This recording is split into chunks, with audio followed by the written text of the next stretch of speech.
until we get some. We won't go until we get some.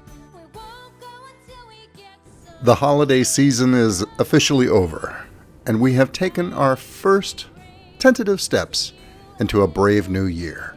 Well, since all of the presents have already been opened, and all of the life-improving resolutions have been solemnly made, and in some of our cases already broken, what do we have to look forward to for the next 2 or 3 months? Well, I suppose there's always Valentine's Day, but if you're like me, that usually involves facing the terrifying realization that you have absolutely no idea what your significant other would really like to have. And then there's St. Patrick's Day, but, well, who remembers what they did on St. Patrick's Day? I know I never do.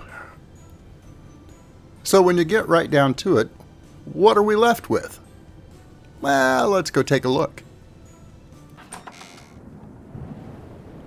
Oh, that's right.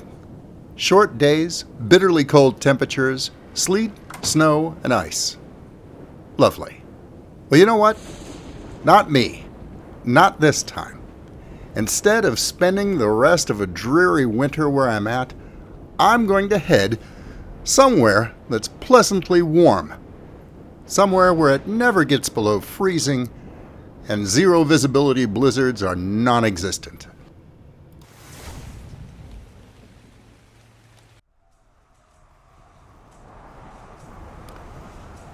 Oh yeah, this is much better. Maybe we should put a pause on things for just a few minutes and, well, let's rewind things about a week, back to when I first arrived here.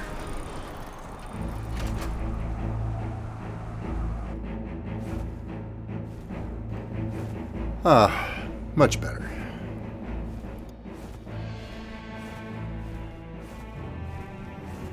Ra and I were doing our initial exploration from the air of the new section of the Ragnarok desert map. This new section is certainly intriguing, and we were looking for locations for potential bases in this area. That ancient city behind me is quite magnificent, and we'll probably eventually do something with it, but not right off the bat. Building in ruins, when they're torn apart like that, and many of the surfaces are off-center and sloped, it can provide some unique challenges to building something that looks the way I would want it to turn out. So no, that ancient city, magnificent as it may be, is not on the agenda, at least not right away. However, another set of structures just upstream did happen to catch our eye. Another ruin, but this one largely intact. The walls are still, for the most part, standing, and the floors are true and flat.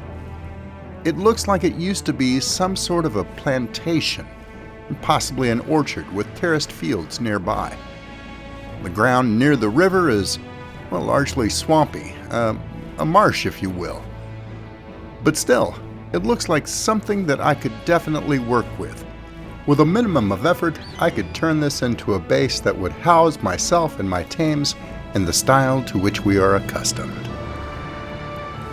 Pleased with this discovery, I brought Ra in for a landing on the roof, and we immediately set to work putting my plan into action. Well, that was how my Nile plantation looked when I first found it, but here's what it looks like after a few modest renovations. The outer courtyard walls needed the most work, and for that primarily I used the Castles, Keeps and Forts mod, switching all the textures over to sandstone. Structures Plus played a role too with some adobe pieces here and there, and the outer defenses and power plant are courtesy of the SteamPunk mod. These Tesla coils on the outside do an excellent job of defending the base. There are a lot of pests and predators that like to roam outside these walls. Going inside, while I've left the courtyard largely intact and a little rustic looking, you'll see that a little bit better later. Hold on, it's a little warm in here. Let's get some airflow going. These are from the SteamPunk mod as well. A lot of the interior equipment and lighting is courtesy of that mod as well, and There are a few other pieces from the Pimp My Home mod, most notably the interior clean concrete floor and the sofas and chairs and that sort of thing. This dock is very low to the water, and I have to be careful. As I said, there are a lot of predators in the area, and this area right here and around to the left is technically marsh. I do frequently see leeches in the water there, and they can and do come right up on the dock after you. So it pays to be careful. But that's one more pest that the Tesla coils tend to take care of. Just like that raptor over there on the right. Well, if it comes any closer, it's going to end up fried. Case in point. My main goal was to make my improvements blend in with the desert architecture that was still there, while giving it an exotic technological upgrade.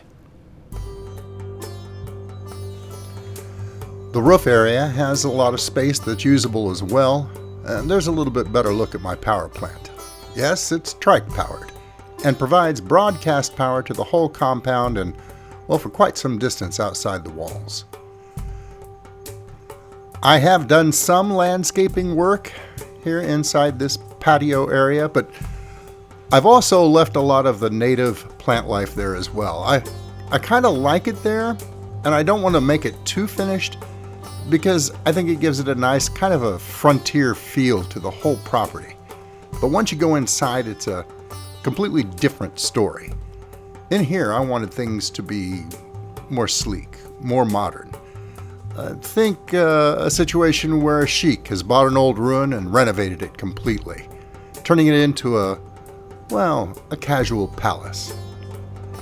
Now, to keep things open and airy, I didn't put any doors on the exterior walls, and I used a curtain to seal off the bedroom area there, and left this other side area completely open. It's more of a workroom, and there's an egg incubator in there as well. I kind of like the fact that it's more or less one big open, airy space. There's even room inside for my mounts, if I choose to bring them inside. A few aquariums just to show off some opulence. And up on the roof, I decided to justify bringing heavy equipment up there. I'd put in that primitive lift. It doesn't get used very often, but I wanted it there just for aesthetics. Alongside the barbecue, it's actually a smoker, and this little patio area for casual seating and dining on the roof itself. The roof hatch allows me to bring raw inside whenever I want to do that, and I've made it a point to put anything that generates a lot of heat up here as well. I just think that's a practical touch that needed to be included. Oil storage is up here also, right next to the Trike power plant. Well, all in all, I think the roof area kind of speaks for itself. I may do more with it in the future. We'll have to see what happens. For the moment, though, I think it'll do. Let's take a couple of minutes here and go back downstairs and, well, we'll look a little closer at the courtyard that surrounds the main building. On the patio out back and along the sides of the building, I've put anything that might generate noxious odors and fumes. The outhouses back there and the narcotic crafting station, as well as this tannery here to my right. A few plants here and there brighten things up. And I really am considering putting some seating out here, but again, I don't want to make it too cozy. I want to leave some of the plants in place so it has kind of an overgrown, rugged feel to it. And I figured this was probably an ideal spot for the grinder as well, since it's so loud and messy. It just didn't seem to have a place inside.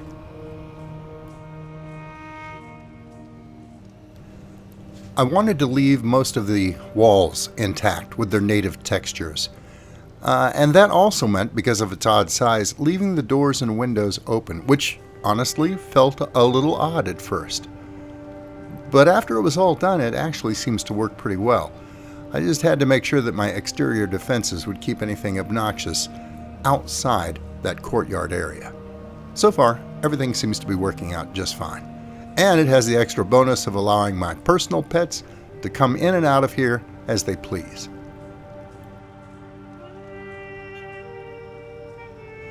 Lighting inside wasn't any problem at all. I probably need to tone it down just a touch, but that's easily done. Out in the courtyard area, though, I've left things purposefully dim except for the entryway. Primarily because I plan on having a lot of aberrant creatures in here, and since they glow in the dark anyway, well, I thought it'd be a nice touch. The roof ends up being a nice middle ground, with warm, indirect lighting, providing a beautiful area to take your dinner by. I've always liked these hydraulically powered courtyard lights from the SteamPunk mod, and this seemed like a perfect place to use them. The only other area that needs to be discussed as far as lighting is concerned is the actual outer area around the walls themselves, and I like to keep those brightly lit with floodlights from the Pimp My Home's mod. I like to see what's prowling around just outside. With the main compound more or less complete, it was time to move on to the breeding pens and the landscaping outside my protective walls. I decided to turn the surrounding terraced land into an orchard, filled with apple, orange, and pear trees. I've left it a little bit sparse to reflect the desolate nature of the region.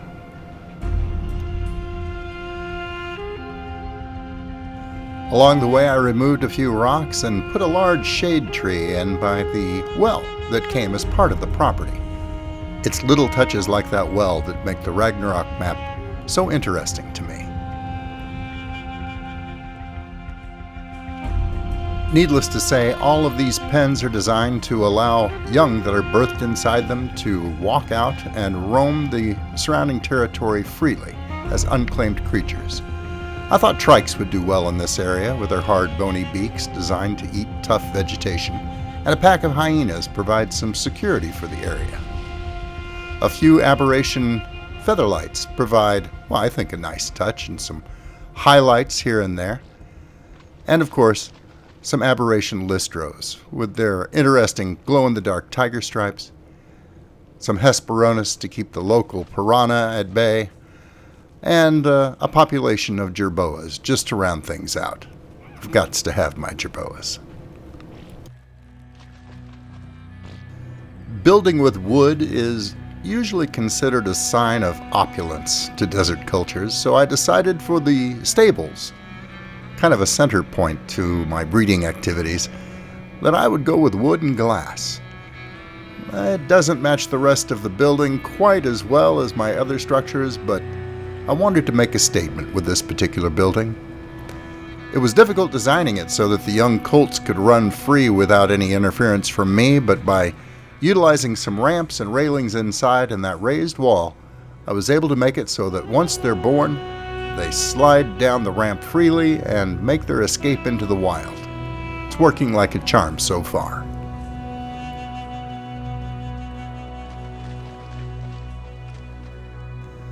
All that's left is to decide what, if anything, I want to do with this swampy area next to the river. I really haven't decided. Why don't you let me know in the comments below if you think I should do something interesting with this, or just leave it as it is and enjoy its natural beauty.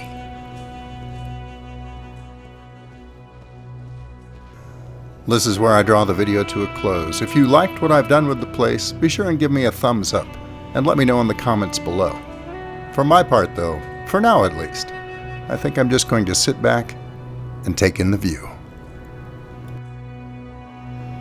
Oh, and until I see you guys again, think warm thoughts and good hunting.